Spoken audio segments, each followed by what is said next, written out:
कहीं आप भी तो और लोगों की तरह रोज सूर्य को जल देते समय गलती तो नहीं कर रहे हैं, क्योंकि अधिकतर लोग सूर्य को जल तो रोज देते हैं, लेकिन सूर्य को जल देते समय एक गलती कर देते हैं।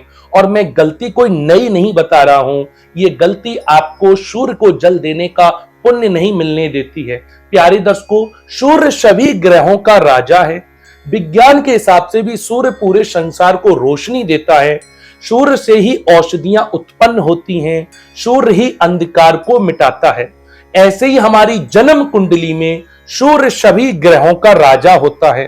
अगर आप सूर्य को अर्घ देते समय यह गलती कर रहे हैं तो इस गलती को तुरंत सुधार लें। आप सूर्य को जल देते समय आप सबसे पहले इस बात का ध्यान रखें कि सूर्य को जब भी जल दिया जाता है 3 भागों में सूर्य को जल दिया जाता है। इस बात को आप अपने पड़ोस के किसी भी विद्वान से भी मशवरा कर सकते हैं, अपने घर के पास किसी ब्राह्मण से भी पूछ सकते हैं, क्योंकि सूर्य को जल देने का जो सही महत्व है वो 3 बार में हो छोड़ना चाहिए। यानी कि जो लोटे का जो जल है, पहली बार थोड़ा सा जल छोड़ के रुक जाना चाहिए।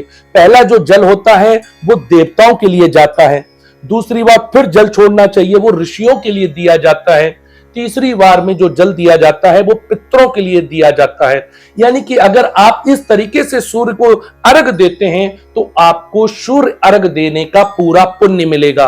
कई लोग अपने जीवन भर सूर्य को अर्घ देते हैं, लेकिन फिर भी उनकी कुंडली में सूर्य के अच्छे फल नहीं मिलते हैं। तो वो लोग अधिकतर जब मैं उनसे बात करता हूं, उनसे पूछता हूं, तो वो ये गलती कर रहे होते हैं। तो आप आगे से ये गलती ना करें। ये मैंने कोई नई बात आपको नहीं बताई है। सूर्य को अर्घ देने का सही विधि और सही विधान मैंने आपके सामने रखा है। इस तरीके से अगर आप सूर्य को जल देने की शुरुआत करते हैं तो आपकी कुंडली में सूर्य मजबूत होंगे, और आपको जब सूर्य मजबूत होंगे तो आपका आत्मबल बढ़ेगा, आपका पेट का रोग घटने लगेगा, क्योंकि सूर्य से ही, जठर अग्नि से ही हमारा खाना पचता है। आप हेल्दी भी रहेंगे, आपको रोग भी नहीं पकड़ेंगे। इस तरीके से आपको सूर्य को जल देने की शुरुआत करनी है, और ये नई शुरुआत चैत्र मास के प्रथम नवरात्रि से करें। उस दिन हमारे यहाँ नया साल भी है और रविवार भी है, और रविवार वाला दिन भगवान सूर्य को समर्पित भी है।